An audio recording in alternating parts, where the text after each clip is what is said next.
पहले जो सामने है उस चैप्टर को पढ़िए। मेरे पास आगे बुक है, बछेंद्री पाल। आप ये नाम सुनिए, बछेंद्री पाल, आपके मन में एक प्रतिकृति बन जाएगी, एक मूर्ति बन जाएगी। किसकी? पर्वतारोही की। जैसे आप अगर आपसे कह दिया जाए नील आर्मस्ट्रांग, बात समझिए। बछेंद्री पाल को केवल इस पाठ तक मत देखिए, आपके मन में इनके बारे में क्या प्रतिकृति उभर रही है उसको भी समझिए।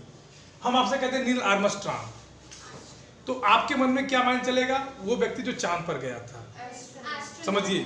तो अगर आप इसके पहले बछेंद्री पाल का नाम सुनी होंगी या सुने होंगे तो आपके मन में ये माइंड सेटअप हो जाना चाहिए कि वह महिला जो पर्वत पे चढ़ी। इतना माइंड क्लियर हो गया?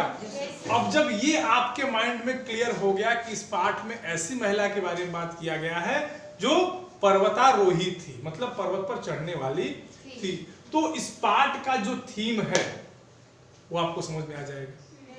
अब शुरुआत में जो आपको दिख रहा है इसमें क्या है? इस बछेंद्री पाल जो महिला है इनके जीवन की कहानी है।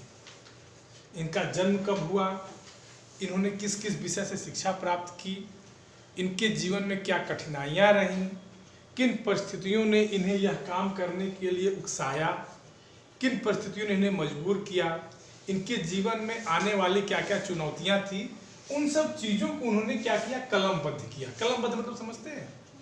एक लेखन कार्य किया, और उसी लेखन कार्य के हिस्से का एक अंश यहां है।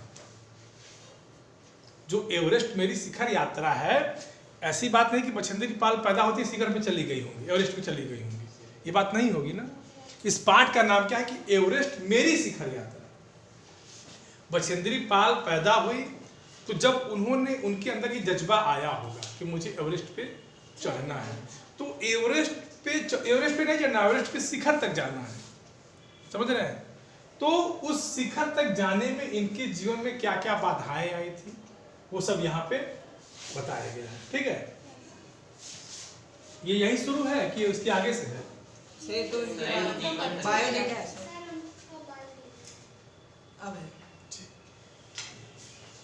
इस पाठ में एक चीज और याद रखना, इस पाठ में कुछ ऐसे ऐसे नाम आएंगे जो आप पहली बार सुने होंगे, कुछ ऐसे ऐसे शब्द आएंगे जो आप पहली बार सुनेंगे। ठीक है, अब देखिए पहला पैराग्राफ देखते हैं।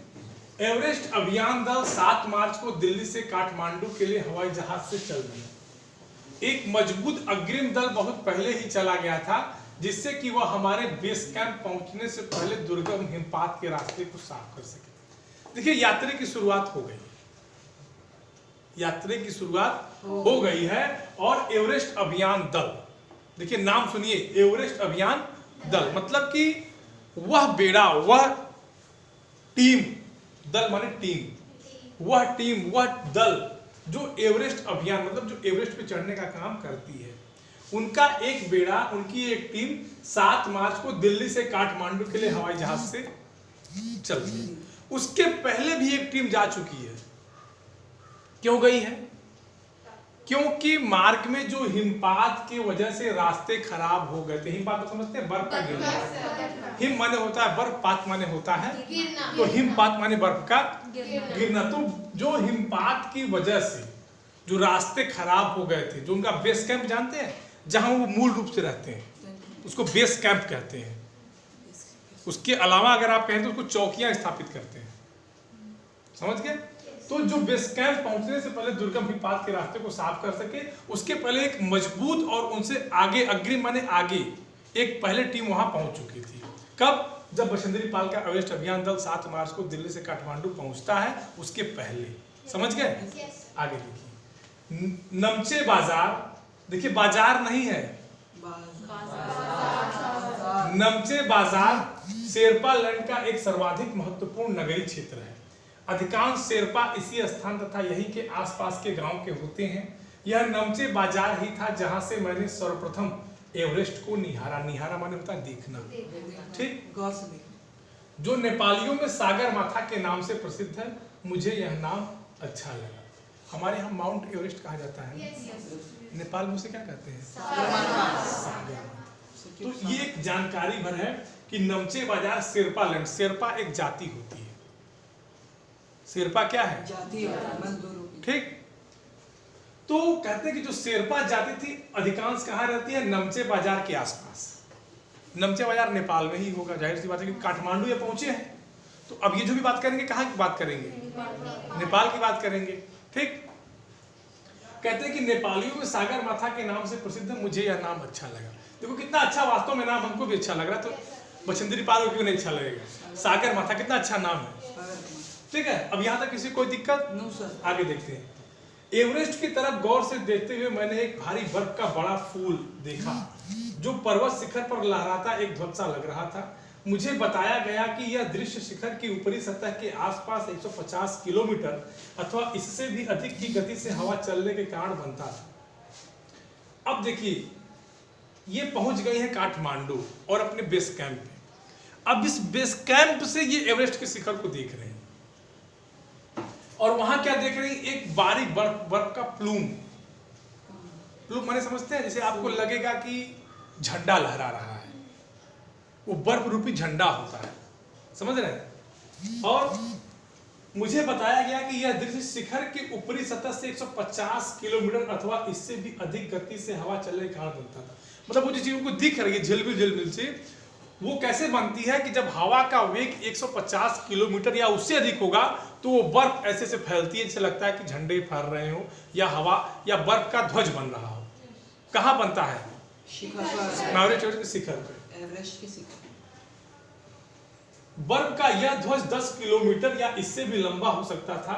शिखर पर जाने वाले प्रत्येक व्यक्ति को दक्षिण पूर्वी पहाड़ी पर इन तूफानों को झेलना पड़ता था, विशेषकर खराब मौसम में। अब वो जो उनको दृश्य दिखाई दिया उसकी लंबाई वो लगभग 10 किलोमीटर आती है। कितनी आती है? 10 किलोमीटर। और चूंकि तेज हवा से सूखा बर्फ पर्वत पे उड़ता रहता था, जिसे हमारे यहाँ धूल उड़ती है ना, हवा चलती है, तो उसी तरह से पर्वतों पे क्या होता है, चूंकि वहां तो धूल होगी नहीं, वहां क्या होगा? तो वहां बर्फ के टुकड़े ही होते हैं। जैसे आप लोग देखे होंगे, आप लोग जब डेजर्ट पड़े होंगे, रेगिस्तान वगैरह, तो आप लोगों ने सुना होगा कि जब रेगिस्तान में धूल भरी आंधियां चलती हैं तो रेत के टीले बन जाते हैं। Yes sir. ठीक, समझ गया ना?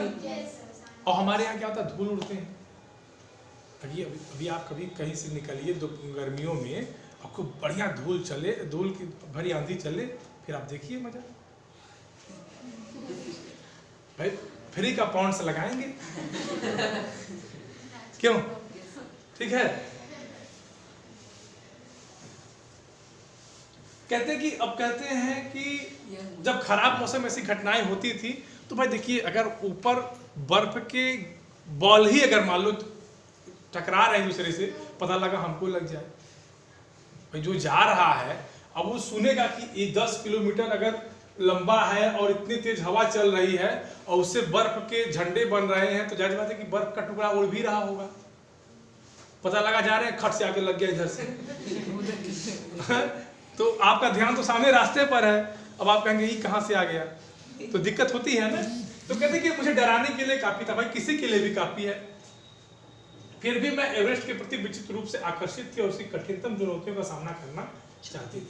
देखिए इस पूरे पैराग्राफ में ये जो लेखक ने बताया, लेखिका ने बताया है, उसमें ये बता रहे हैं कि जो चीजें मुझे बताई गई, जो जानकारियां मुझे अग्रिम दल से मिली, अन्य पर्वतारोहियों से मिली जो इसके पहले चढ़ाई करने का प्रयास कर चुके थे, या जो मौसम वैज्ञानिक जो भी सूचनाएं उनको मिली, उस सूचनाओं के माध्यम से यही प्रतीत होता था, यही जानकारियां मिली कि चढ़ाई का रास्ता बहुत खतरनाक है।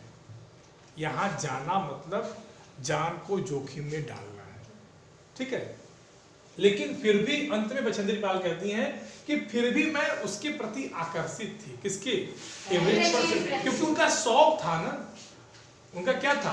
आप जब जीवन परिचय इनका पढ़ेंगे तो उसमें एक जगह आया है कि इनके भाई ने इनको मना किया था, जबकि इनसे लगभग 5-6 साल छोटे भाई को पर्वत पे चढ़ने के लिए उकसाया था। तो आप इनके जीवन परिचय को आप शुरू से पढ़िए तो उसमें एक शायद एक ऐसा वाकया आता है, एक वाकया आता है ना कि इनको जो है पर्वत पे चढ़ने के लिए मना किया गया था, जबकि इनसे 5 या 6 साल छोटे भाई को क्या किया गया था, उसकी तुम चढ़ो। तो इनको ये लगा कि जब ये चढ़ सकता है तो मैं क्यों नहीं। ठीक, और बात भी सही है भाई, जो लड़की 5 साल बड़ी है वो छोटे से बच्चे की अपेक्षा, तो जाहिर सी बात है कि उसकी बुद्धि अधिक विकसित होगी। तो फिर आप मना किस बेस पे कर रहे हो कि वो नहीं चढ़ पाए? क्यों नहीं चढ़ पाएगी? 2 हाथ उसके पास भी है, 2 हाथ इनके पास, 4 हाथ तो है नहीं कि 2 हाथ यहाँ रखेंगे 2 हाथ वहां रख देंगे, ये तो होगा नहीं। ठीक, चलिए, पढ़ाई का आनंद हमेशा मजा लेके किया जाता है, समझ रहे हैं ना? अब कहते हैं कि जब हम 26 मार्च को पेरिस पहुंचे, देखिए एक नया नाम आ गया, अभी नेमचा था, अब नया नाम क्या आ गया? पेरिस। पेरिस भी एक जगह का नाम है। जब हम 26 मार्च को पेरिस पहुंचे, हमें हिमस्खलन के कारण हुई एक शेरपा कुली की मृत्यु का दुखद समाचार मिला। खुम्बू हिमपात पर जाने वाले अभियान दल के रास्ते बाईं तरफ सीधी पहाड़ी के धसकने से लोहोत्से की ओर से एक बहुत बड़ी बर्फ की चट्टान नीचे खिसक आई थी। 16 शेरपा कुलियों के दल में से एक की मृत्यु हो गई और 4 घायल हो गए। इसमें एक दुखद घटना है कि बर्फ हिमपात हुआ था और हिमस्खलन हो गया। समझ रहे हैं इसका मतलब? हिमपात और हिमस्खलन 2 चीजें होती हैं। देखिए बता रहे, हिमपात माने बर्फ गिरती है, और जब बर्फ इकट्ठी हो जाती है, जब नीचे का जहां बर्फ गिरती, जब नीचे का जो आधार होता है वो जब संभाल नहीं पाता तो पूरे बर्फ गिर जाती है। इस समय चमोली में यही हुआ है।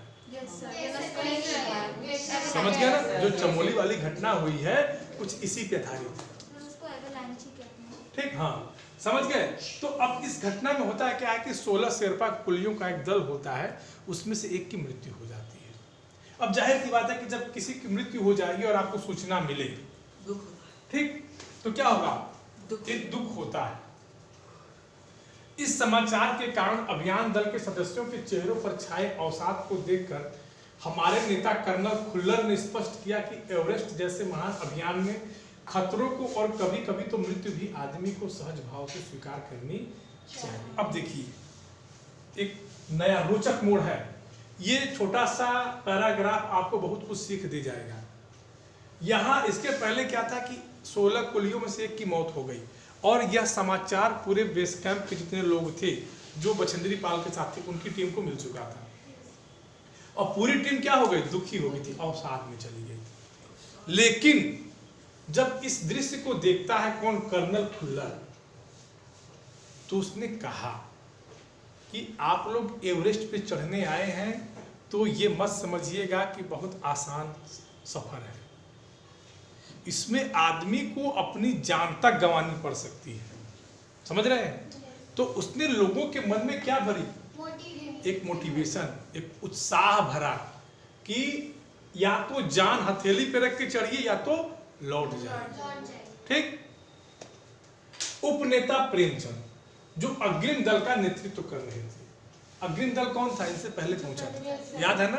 उपनेता, उसमें उपनेता माने एक लीडर होता है, एक सब लीडर होता है, तो ये सब लीडर थे। हाँ, जो अग्रिम दल का नेतृत्व कर रहे थे 26 मार्च को पेरिस लौट आए। उन्होंने हमारी पहली बड़ी बाधा खुम्बू हिमपात की स्थिति से हमें अवगत कराया। उन्होंने कहा कि उनके दल ने कैंप 1 6000 मीटर जो हिमपात के ठीक ऊपर है वहां तक का रास्ता साफ कर दिया। अब देखिए, जो प्रेमचंद है वो आता है, कहाँ आता है? बेस कैंप में, और बताता है कि लगभग हमने 6000 मीटर मतलब 6 किलोमीटर तक का रास्ता साफ कर दिया है, आप लोग जा सकते हैं। उन्होंने यह भी बताया कि पुल बनाकर रस्सियां बांधकर तथा झाड़ियों से रास्ता चिन्हित कर सभी बड़ी कठिनाइयों का जायजा ले लिया गया है। मतलब उन्होंने ये भी बता दिया कि रास्ता ही नहीं साफ कर दिया गया, रास्ते बनाए कैसे गए हैं, रस्सियां बांधकर कि झाड़ियों को साफ हो, चूंकि पहाड़ों का मामला है तो पहाड़ों पर झाड़ियां होती हैं। ये झंडियां अलग चीज है, ये झंडियां इंडिकेशन के लिए, रास्ते के लिए लगाए गए थे। मैं जो बता रहा हूँ उसको मैं व्याख्या बता रहा हूँ ना, व्याख्या सुनिए ना। पहाड़ों का रास्ता साफ कैसे होगा? पहाड़ बढ़ कर थोड़े पहाड़ों पर भी झाड़ियां होती हैं। ये झंडियां जो देख रहे हैं ना, ये झंडियां इंडिकेशन। आप लोग कभी रोड पे रात में गए हैं? वो नहीं, आप कभी हाईवे पे जाइए तो किनारे सैंड रखा रहता है बोरे में भर के, होता है ना, तो वो इंडिकेशन है, झंडियों से रास्ता चिन्हित कर।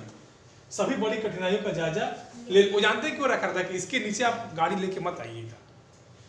आप जब रोड पे चलते होंगे तो देखोगे, अगर मान लीजिए कहीं रोड बन रही है तो किनारे पे बोरे में बालू भर के रख देते हैं 10-10 मीटर, मतलब हाँ कि इधर आप गाड़ी लेके ना आइएगा, नहीं तो खतरा हो सकता है। तो इस तरह की चीजें यहाँ इंडिकेशन के लिए दिलाई गई हैं। ठीक। हिमपात में अनियमित और अनिश्चित बदलाव के कारण अभी तक किए गए सभी काम व्यर्थ हो सकते हैं और हमें रास्ता खोलने का काम दोबारा करना पड़ सकता है। लेकिन उन्होंने ये भी कहा कि बर्फबारी लगातार हो रही है, तो इसका मतलब ये नहीं है कि हमने 6000 तक साफ कर दिया तो आप जा भी सकते हैं, नहीं। बर्फबारी लगातार है और ग्लेशियर की नदी, चूंकि बर्फ पिघलेगी तो नीचे आएगी, तो नदी बन रही है। नदी यहाँ लिखा है ना, बर्फ की नदी है। तो हमें क्या कर सकते हैं कि जितना मैंने काम किया है हो सकता है वो फालतू हो जाए, भाई कल को फिर से जबरदस्त बर्फबारी हो जाए, फिर हमको हटाना पड़ जाए। तो उसने अवगत करा दिया कि हमें रास्ता खोलने के लिए दोबारा भी मेहनत करनी पड़ सकती है। समझ गए बात को? यहाँ तक किसी कोई दिक्कत? आगे देखते हैं। अब देखिए, बेस कैंप में पहुंचने से पहले हमें एक और मृत्यु की खबर मिली। जलवायु अनुकूल न होने के कारण एक रसोई सहायक की मृत्यु हो गई थी। निश्चित रूप से हम आशाजनक स्थिति में नहीं चल रहे। अब देखिए, वातावरण अनुकूल न होने के कारण, अब कोई रहा होगा भंडारी वहां का, रसोईया माने होता है भंडारी, समझते हैं ना? जो खाना बनाते, जिसको क्या बोलते हैं हम लोग? बावर्ची। क्या बोलते हैं इंग्लिश में उसको, जो टोपा वोपा लगाते हैं? शेफ ना। कहते हैं कि बेस कैंप में पहुंचने से, अब देखिए एक मृत्यु तो कुल्ली की हुई थी, दूसरी किसकी हो गई? जो रसोइये की थी। तो अब जब लगातार आपको मौत पे मौत की घटनाएं, सूचनाएं मिले कि चढ़ते हुए मौत, फिर मौत, तो आदमी पर सिहर जाता है कि आखिर बात क्या है, इतना खतरनाक तो रास्ता होना नहीं चाहिए। जैसे अगर आप कहीं जाएं और आपको लोग कहें यहाँ मत आया करिए, यहाँ 2-3 मृत्यु हो चुकी है, आप डर जाएंगे, अरे बाप रे बाप हम जागेंगे नहीं, उधर होता है ना। जैसे आपसे कोई कि इधर मत, इधर भूत रहता है।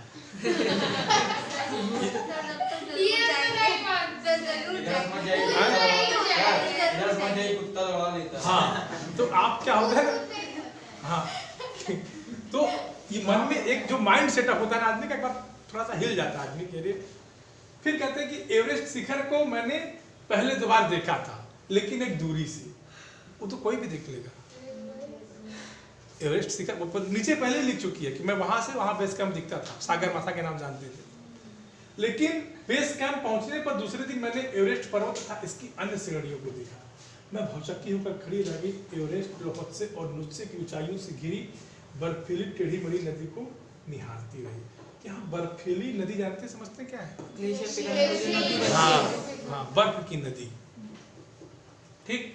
अब क्या करती है मछली पाल की, अब जितनी चीजें उनको दूर से दिखाई देती थी अब कुछ नजदीक पहुंच गई हैं। अब वो लोहत्से की श्रेणी देख रही है, एवरेस्ट पर्वत की श्रेणी देख रही है। ठीक, जगह है बेटा,